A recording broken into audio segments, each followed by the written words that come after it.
What's going on, guys? Coach from Toontown Efficiency, and I'm here to tell you that we've been doing factories wrong the whole time. Sellbot HQ has been out for over 16 years, and although it's been released for quite some time, we haven't been grinding through it as efficiently as we all like to think.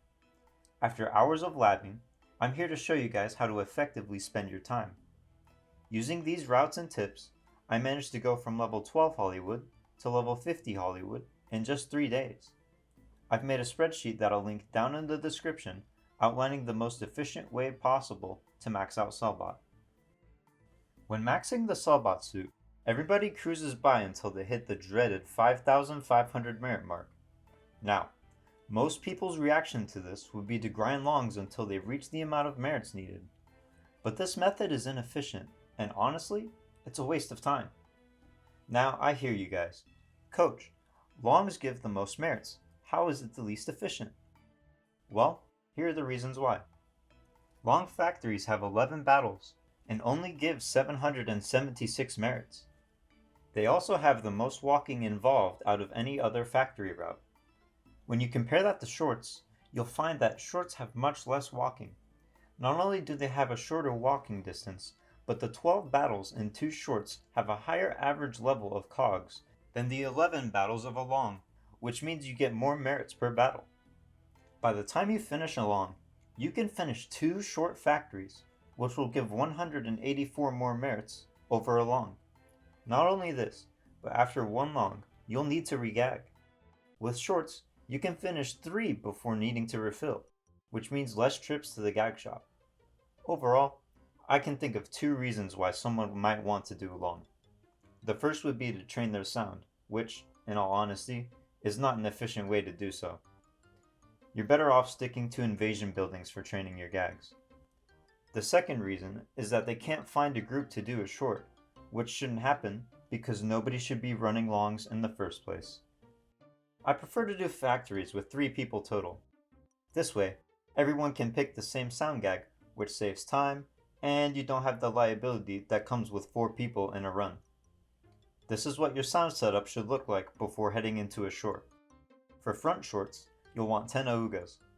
You need 3 augas per run, however, I like to take an extra one in case of a miss. For side shorts, you'll want 13 augas, 4 augas per run, and again, an extra one in case you miss. You need 3 trunks to kill the cogs on the silo, so at least 6 are needed in order to complete all 3 runs. Trunks alone won't be enough to kill the foreman, so you'll need to save your fogs for that battle. Let's go over the routes for the factories. I'll only cover the routes up until the warehouse, since every route is the same from there. The front short route is the most common, so I'll keep it brief. You start at the front entrance, finish the battle here, take a right, finish the Skelecog room, walk along the catwalk, and you're in the warehouse. For a perfect run, it's possible to beat the supervisor in under 4 minutes and 50 seconds. There are 3 RNG factors that can affect your run, but I'll explain that later. The second and less known route I'll be covering is what I call the side short route. With this route, you'll want to start on the side entrance. Once you complete the first battle, go to the door directly in front of you. You'll enter a room with 2 Skelecog battles. Go to the side that's closest to you, which is usually the right.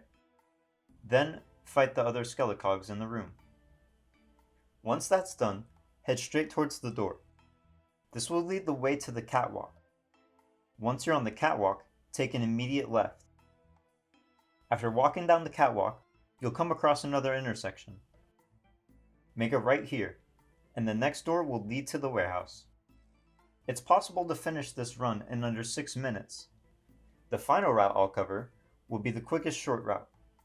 This route takes methods derived from speedrunning and is the fastest route, but also the most difficult to pull off. Once again, you'll be starting the run in the side entrance.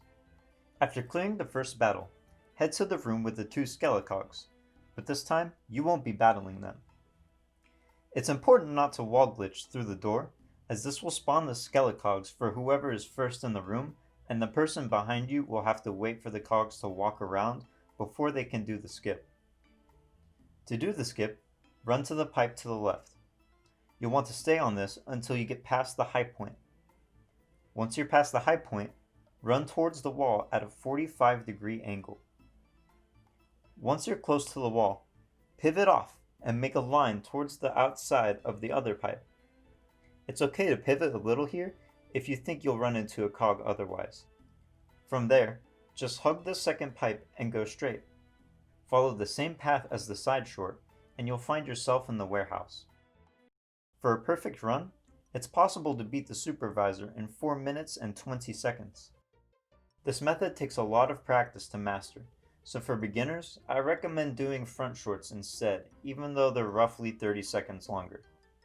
Now that you have a basic understanding of the routes, let's go over some tips that can help you optimize your run.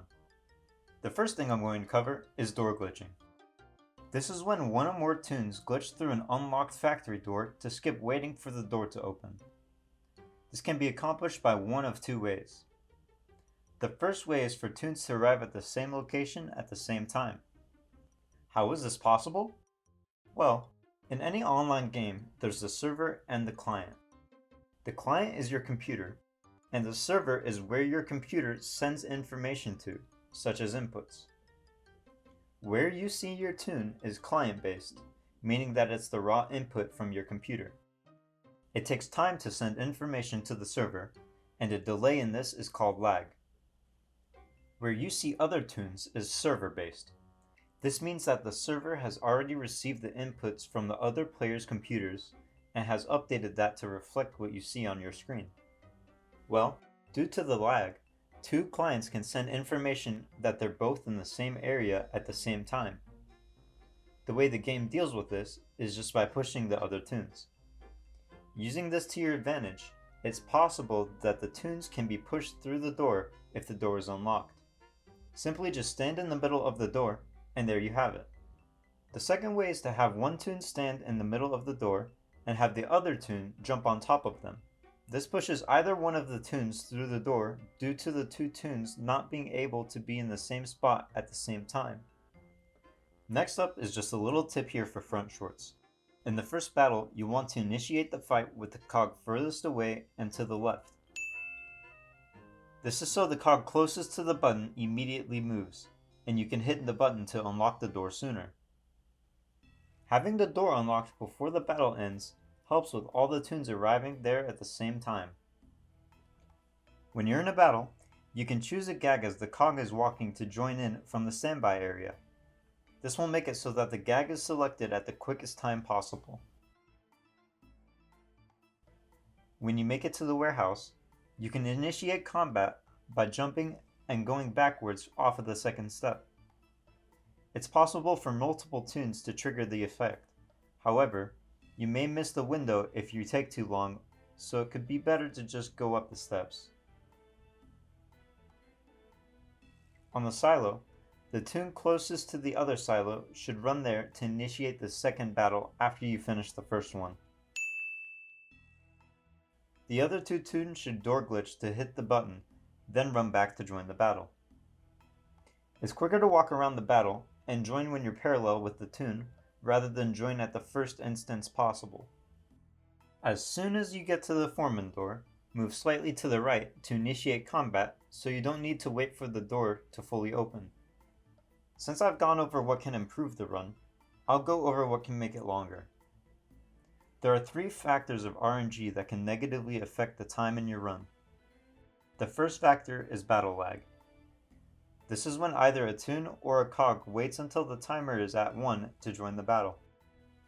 I'm not sure why this occurs. I think it could be the server lag, but that's only speculation. The second factor is missing.